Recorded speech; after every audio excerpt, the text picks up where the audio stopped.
Welcome to the most confusing, most offensive passage in the Bible. And I don't know if it's most confusing. I think it might be. Or most offensive. I think it might be. There's definitely a lot of things vying for that spot, but this one would be up there. I agree with you. It's for the modern ear, we may just be rubbing shoulders with the least liked set of verses in at the party, at the postmodern 21st century party. What are we doing today, Kelly? Paul's going to get into some specific things around gender, men and women, specifically women. That's not offensive. Their role in the church. So already there's one layer of things that are a little bit offensive nowadays, but it's a good thing he doesn't say anything crazy like "don't talk in church" or anything weird like that. That would be worrisome. If you've read this passage ahead with us, then you know that is it's going to be great, though. Yeah, it's going to be great. It's going to be great. But it is a sensitive topic, but it's in God's Word. And we believe that all of God's Word is valuable for us at all stages of our walk with Him. And so we're going to dig into it. It's going to be great.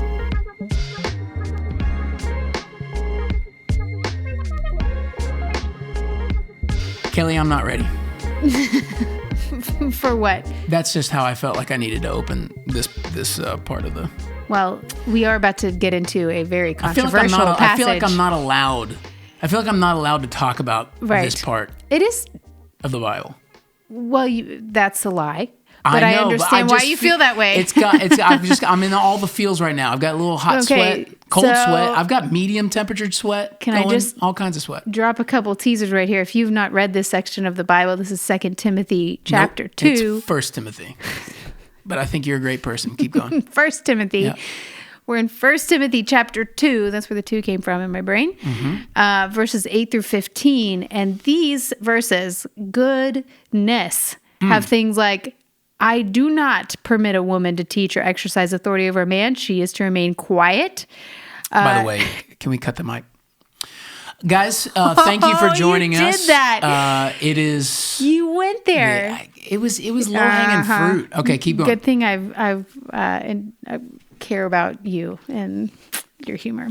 And she'll be saved through childbearing. I mean, there are just things in here that are so grating against our modern ears that we're like, oh, why does my Bible say that? And I personally have wrestled with this a lot because I teach the Bible. So I am somebody who teaches the scriptures. And at times I've taught in places where there are men in the room. So it's like, oh, am I allowed to? Is that wrong? Paul said I don't. So we're just getting into a passage that is just ripe with all sorts of offensive things to our modern ears. And that's why you don't think that's you can. That's why I have all the temperature speak sweats. Into it, because if you listen to me walk through scripture with you, I'm often pointing out repeated words help us to know some of what's going on in a section. And woman or woman is repeated 4 times. She's referenced twice. Men are 5 times in this section. Women is mentioned 5 times. So it's just clearly a section about gender in the context of the local church, and that can get dicey. So that's where we're going. But this is God's word, and we believe this is good for us. And so we're going to get into it. It's good, and it's relevant, and it matters today. Right. It doesn't just matter then. And let's just set it in a context real quick, because context is everything in these tricky passages. This isn't coming out of the blue, and it's not just Paul riffing on, things he doesn't like about women. That's not what this is. If you were with us last time, we are in chapter 2 of 1 Timothy. And chapter 2 is Paul's sort of first big command to Timothy to take this message downstream to the church in Ephesus. And the context we have for the book of 1 Timothy globally is this. Paul is looking at Timothy and he's giving him instruction. Who is a pastor in Ephesus. Who's a pastor in Ephesus, giving him instruction for how the church body, how the assembly of believers ought to handle themselves within the context of the local church. We know this from many places in the book, but I'll just give you one. 1 Timothy 3:15, but in case I'm delayed, I write to you so that you will know how one, wait for it, ought to conduct himself in the household of God, which is the church of the living God. So why is Paul writing this letter? He's writing this letter so that people through Timothy would know how one ought to conduct himself in the household of God. So we have this, when you're reading 1 Timothy especially, you need to be thinking within a local church context. One of the other reasons we know this is because right after chapter 2 is chapter 3, which is all about local church eldership. It's all about deacons. These are roles that take place within a local assembly. So this text is seated in a book and around passages that are all dealing with what godliness looks like expressed in the lives of people within a local church. And not now, what's interesting is it's not just people generally that Paul's interested in chapter 2, and that's what makes this text really interesting. It's gendered people. So, Kelly, you pointed out, he's looking at men and he's looking at women, and he is giving them instruction. We know that the kind of first part of that chapter is actually the focus of that is on men. We know that because he ends with verse 8. Therefore, I want the men in every place to pray, lifting up holy hands without wrath and dissension. That word men there is not the general word for people. It's the word andros. It is the word for man. So it is a gendered idea, and he starts the chapter with, I want everybody to pray, right? I want you to pray for all men. And then he ends the chapter by talking about prayer. So it kind of like frames this little section. This front half is in particular dealing with men. And he is... Do you mean front half of chapter 2? Front half of chapter 2. You mean what we covered in the last That's episode? right, is dealing with men. And apparently one of the issues within the male community in the local church in Ephesus was wrath and dissension. Which makes sense when you're talking about politics. That's right. So, that's right. Which is what we covered in the last episode. Yeah, praying for kings. Right. Yeah. So verse 8 says, hey, instead of wrath and dissension, I'm saying to you men, I want you to be people who come together, lifting up holy hands, praying for everybody. I want you to be intercessors. I don't want you to be grumblers. I don't want you to be dissension makers. I want you to be prayer warriors. Now, to pray for that undisturbed life for the church to thrive in, for the gospel to go forth. Yes, that's exactly right. That is the reason that the prayer is happening. Yes. So what you just said is, I think, so crucial for this next part we're getting into with women. The instruction that's going out for these gendered roles, the purpose of these instructions, whatever Paul's calling men and then women to do, has this aim in mind. Verse 3 and 4 of the chapter tells us what the aim is that all men would be saved and come to the knowledge of the truth. That's what God desires. So whatever he's about to say to men, which was pray instead of fight, and whatever he's about to say to women, which we're about to get into, has everything to do with creating an environment where the gospel can go forth and people can be saved. This is in many ways a passage about evangelism. Living in these ways, Paul is saying, as gendered people, men and women, will produce a society and an ecosystem where world evangelism can take place. Absolutely. And so it gets into verse 9, after talking about men, pray. Don't fight. Likewise, so it's like you said, very much connected. Likewise, also that women should adorn themselves in respectable apparel, with modesty and self-control, not with braided hair and gold or pearls or costly attire, but with what is proper for women who profess godliness, with good works. So you see here both a commendation of something in place of something else. Men pray and don't fight. Women, adorn yourselves with respectable behavior, or respectable apparel, modesty, self-control, not flashy things, braided hair, gold, pearls, costly attire, but adorn yourselves with good works. which is what is proper for a woman who professes godliness. Which I wonder sometimes, you have this call to the men not to fight. Like some of the ways that we women, I'm just speaking for myself, can tend to one-up each other can be in what we wear. And just this kind of competitive thing in us that's very appearance-driven. I just had a baby. You did. He is not right this second, but you 4 did. months old. Yeah. But I'm just saying I'm freshly in the middle of that, of just my body changing after that. Image is just everywhere culturally for women. It's just put front and center for us to obsess about. And of course, what does that make us do? But look around at each other and obsess about what women look the way we wish we looked, which ones maybe we're thankful we don't look like, and where we stack up in the middle, and who is wearing designer clothes and who's shopping at Ross, and just where am I in that mix? Image has always been something that we trip over.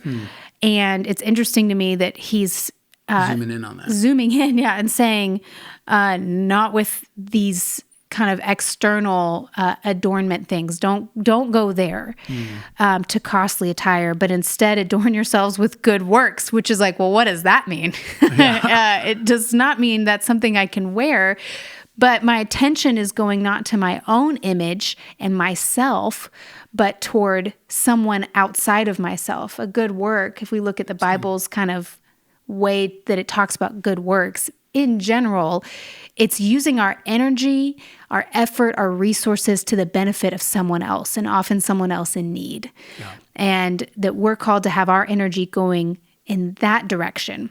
And I think that feels fitting for women because generally we are more aware of needs, just naturally. Now, that's not across the board, but generally, I'm going to notice and be aware of things happening, needs arising in my community and my family faster than you will. Again, that's not across the board, but it's interesting that that's what he's calling women to do, is to adorn themselves with good works and not with external apparel, which I don't think means you can't wear nice things, but he's looking at them saying, don't be adorning don't go around and that's what can I adorn myself with and go to these external things. I don't think it's wrong to braid your hair. I have a string of pearls from my grandmother. I don't think it's wrong to wear them. You have what? Unreal. But he's commending something for the sake of the gospel going forth, that we would not obsess about image, but would instead turn outward and serve others. And this is, the New Testament talks like this in a couple places. Paul talks like this in other places. In this book, he kind of borrows this creative way of talking about things. In chapter 6, when he's talking to the wealthy Christians in his community, or in Ephesus rather, he says in verse 18, instruct them, the wealthy, the rich, to do good, to be rich in good works, to be generous and ready to share. So he's doing that same thing. Hey, you've got to don't spend your money to adorn your house with all the nice stuff, right? It's the same kind of thing. Yeah, your wealth should be expressed you should be wealthy in good works, not just in the stuff you have. He never says in the chapter the rich aren't allowed to have money. Right. But what he's saying is if you're not leveraging that money in a way that says I value the gospel more than I value things, that's the problem. And I think here something similar is happening. And it has this, you're right, it has this outward energy to it, right. And if this is all to the end that more people would come to know Jesus because God desires all men to be saved and come to a knowledge of the truth, and that comes through Jesus, and that comes through people living lives that proclaim him and then preaching with their lips the gospel, then all of this, it feels real fitting. That women wouldn't be self-focused, just, am I looking fly or all that, but they would have an others-centeredness. Yeah, absolutely. And then we get into some more interesting verses. We keep going. This is in verse 11. Can I just read through this whole section? Well, I'm not going to read it because I'll get canceled. You go ahead and read it. But I'm supposed to learn in all submissiveness, babe, quietness. That's true. Let me read this. Woman. Are you going to read it? I am going to read it. Okay, go ahead. Let's read it together. No. All right. Please, that would be awkward. Okay. Verse 11 says, "Let a woman learn quietly with all submissiveness. I do not permit a woman to teach or to exercise authority over a man. Rather, she is to remain quiet. For Adam was formed first, then Eve. And Adam was not deceived, but the woman was deceived and became a transgressor. Yet she will be saved through childbearing, if they continue in faith and love and holiness with self-control." Okay. Can I just make one big observation? Seems pretty clear to me, Kel. Have babies, get saved, don't talk. That was my takeaway. Is that what you got it from it? Don't tell me though. Don't. No? Is this going to be our ongoing joke in this episode? It will. It's my last episode. I know that I'm canceled now. Canceled after this. Yeah, it's fine. No, I think one kind of big thing to just observe that feels important with our time and era right now is that Paul sees within the church gendered people. We mentioned that before. I mean, this whole section, verse 11 through 15, is woman, man, she, he. It's making distinctions about men and women. And before we even get into what distinctions he's making, it's just, we want to talk how the Bible talks. We want to think how the Bible thinks. And the Bible sees men and women and their genders having real life implications in the life of the church. And there's not a third gender, and there's not you can switch genders. And I don't want to be light about it. Light about that. These are really big, weighty things, and we just talked about that in a little bit in the homosexuality episode a couple ago. But this is how the Bible sees things. This is the language it uses, and that is informing us of something about how God sees our gender, that it matters to Him. And it has implications beyond just our biology. So that's just the first thing that we don't have all the answers for totally, but it says, "Let a woman learn quietly with all submissiveness, and that I don't permit her to teach or exercise authority over a man." So can I just give a couple thoughts on that? And you tell me if you agree. Yeah. Hopefully we agree. We'll edit it out if we don't, and I'll just change it in post. It's fine. Because this is the first issue, right, is dealing with women as it regards to leadership in the church or a type of authority, that you hear this learning quietly. There's a learning posture. There's a submissiveness posture. Paul's not permitting women to teach or exercise authority over a man. There's a remaining quiet. So there's kind of this, and this is why people don't like this passage, because it feels like, oh, you say you're going to squash the woman down here, and then you're going to let the man do whatever he wants? Cool. That's kind of the most cynical way to see that. And I've done a lot of reading on this because as somebody who wants to teach the Bible as a woman, and being in different roles and places, and some of that's been on the road with you, babe, I've had to wrestle with this. And I know one of the most common ways to interpret this in light of the context of the letter is Paul has combined this idea of teaching and authority together, which is really what you see as the role of an elder or pastor in a church, is somebody who's teaching in the church with authority, that they have authority over people as a teacher. And what we get into right after this section is qualifications for overseers. So that's where elders, that's where he's going. He's going to, he's about to turn a corner to talk about those who should be in the church. And this, in some ways, feels to me like a little preamble to go, by the way, I'm not talking about women. I'm talking about men. I'm talking about pastors in the church. And let me just be clear, that's not a role open for women. Yeah. So you're again reminding us that this is seated in the context of the local church. Right. And it's about how our gendered roles are to play out in that ecosystem. Right. So this is not what are the commands? It's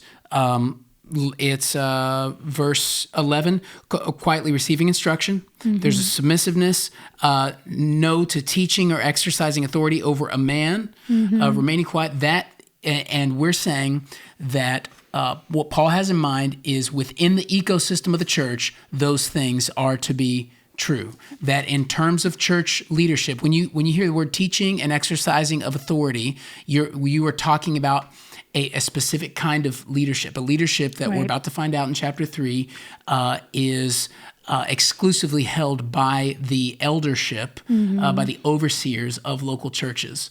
And that role within the ecosystem of the church is intended for men. So this is not saying things like a woman is not allowed to be a boss at a company outside of the church, that she couldn't possibly have a CEO role. This is not saying that every moment where a woman is with a man, she has to not ever teach him things. We know that Priscilla and Aquila, that husband and wife duo, helped teach Apollos what he was coming up short on in his understanding of how the baptism worked. Which means this can't mean unequivocally all the time in every way a woman is never allowed to teach in any way a man, because Priscilla did that in Acts. Which is why knowing and reading your entire Bible is really helpful. Very true.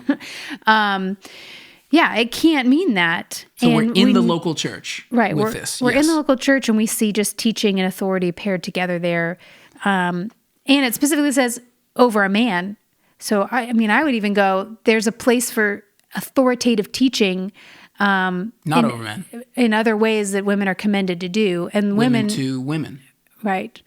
Women to children. Right. So there's, and it doesn't mean that men don't need the help of women. I mean, just from this is in our local church context, there's been a couple times that the elder board at our church, which we at our church would consider a role just for men, because of passages like these, that they've called me and a few other women into the elder meeting to go, hey, we want to serve our women better. Like, we need y'all's help to figure out how to do that. Can you give us like a State of the Union? How are our women doing? How can we do a better job?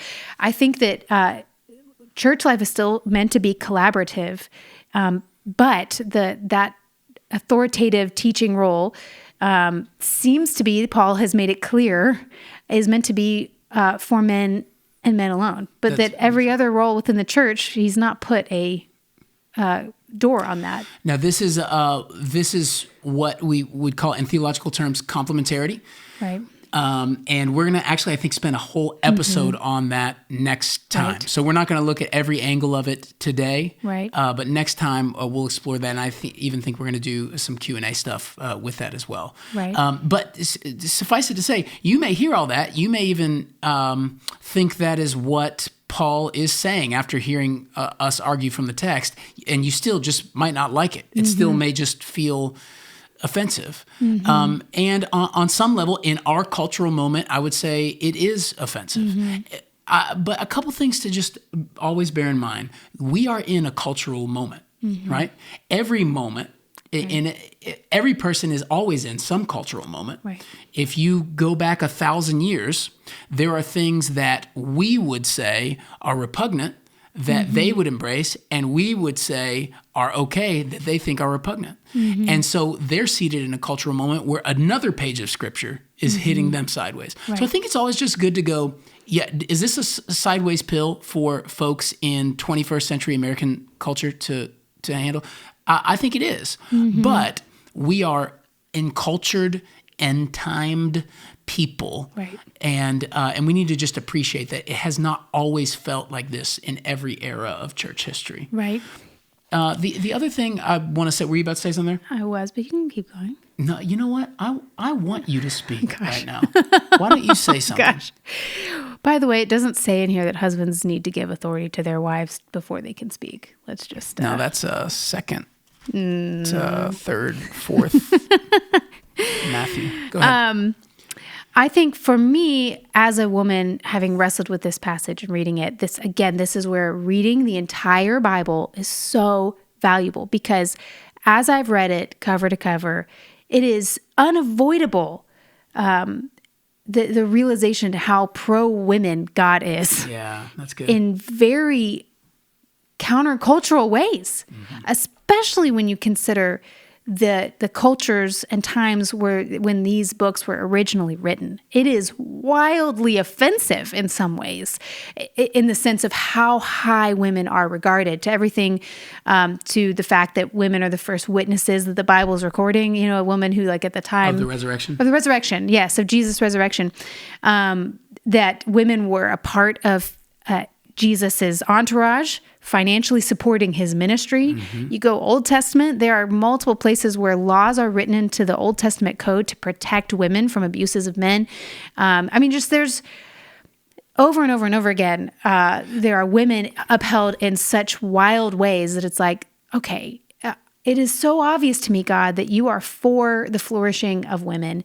And not only that, sometimes writing out narratives to where women are the hero over and over again. In the midst of men's foolishness, I think of Abigail and David, her strategic influence over him spared him, it solved a massive crisis. As he is being David, anointed king, is kind of being a little bit foolish. Anyway, I digress. My point is, God is for me as a woman. I feel that when I read all of the Bible. So then when I come to this passage, even if I still have questions, I ask them to him. God, this is hitting me sideways. I don't know what this means. I need your help to understand it, but I know that you're for me. And that gives me confidence to keep, wrestling through that as I've had to, especially as somebody who's had a desire to teach and teach the scriptures. Again, this is in the context of the local church, which is why, for example, on this podcast, we both feel very comfortable as people who believe what we've just taught, for me to be teaching alongside you. Yeah, and even teaching in this your context. Own episodes and all that. Yes, Yep. Because this is not the local church. Yep. Newsflash, this is not church listening to podcasts. And so it's different. Burn! Yeah. And that's why I write books that I hope men would read. Yeah, and I've encouraged men to read, because I have things to say, but that's not church. But inside the local church, there's a different order that has been laid out. That is so good, babe. And I'm so glad you said that about the vision the Bible gives for women in general. And I would want to say, because we got a couple more verses here that are like doozies. They're doozies. And let me just give it maybe a flyby of them, and then we can do any treatment that you want to come back on. Good. But Paul he's going to see. He just said what he said about, I do not permit a woman to teach, exercise authority over men. And then he accounts for why that is. So he's giving the basis, the logic of it. And I think this is really important to point out, because there could be a temptation with that command to, even if you say, well, that is what he said, to go, well, he said that, but that's like making... It's cultural, Yeah, right? It's cultural. He's making a provision for it because there's sin in the world or whatever. But what's interesting to note is when Paul gives the basis, the accounting for why he's giving this command, he appeals to the creation order. He goes back pre-fall as his first reason for why this is. For it was man that was created first, and then woman. And so the gendered roles and how they interplay with each other, we can at least say this much, and it's a big something, that complementarity goes back, predates the fall. It goes back to actually how we were designed by God. He appeals to the creation order. So I just think that's important to know. This isn't just something that happened post-fall. Right. This is something that God, in his goodness to humanity, designed us to live into, our gendered roles and how they intersect with each other in certain contexts. Absolutely. And you see him calling out the reversal of that order that happened in the fall, but woman was deceived and became a transgressor. That, if you go back to Genesis, the law, that simple law, don't eat from this tree, was given to Adam before Eve is created. And then Eve is created. So Adam has a responsibility to teach, to pass that on to Eve. And then they're both meant to subdue creatures underneath them. So then when Satan comes in, the serpent in Genesis 3, it's a total reversal. You see the serpent coming in, exercising dominion over the woman, who then influences the man. I mean, it's a total reversal of God's intended order. And in some ways, you see Paul kind of trying to bring us back to putting things back in order. That's good, babe. And, you know, and we don't even have time to get into that verse, but to end our time, I wanted to read a quote from one of my favorite authors, if that would work. Yeah. Talking a little bit about this moment. It's Elizabeth Elliot, and she's writing this about this order and kind of us being willing to receive the place that God has for us. All creatures, with two exceptions that we know of, have willingly taken the places appointed to them. The Bible speaks of angels who rebelled and therefore were cast down out of heaven, and of the fall of man. Adam and Eve were not satisfied with the place assigned. It was, in fact, the woman, Eve, who saw the opportunity to be something other than she was meant to be. The serpent convinced her that she could easily be like God, and she took the initiative. What sort of world might have been if Eve had refused the serpent's offer and had said to him instead, "Let me not be like God. Let me be what I was made to be. Let me be a woman." And I just have loved that beautiful reminder from Elizabeth Elliot to just, God has made me a woman, and that is a glorious thing. The crowning glory of all creation. Woman is made, and it is very good.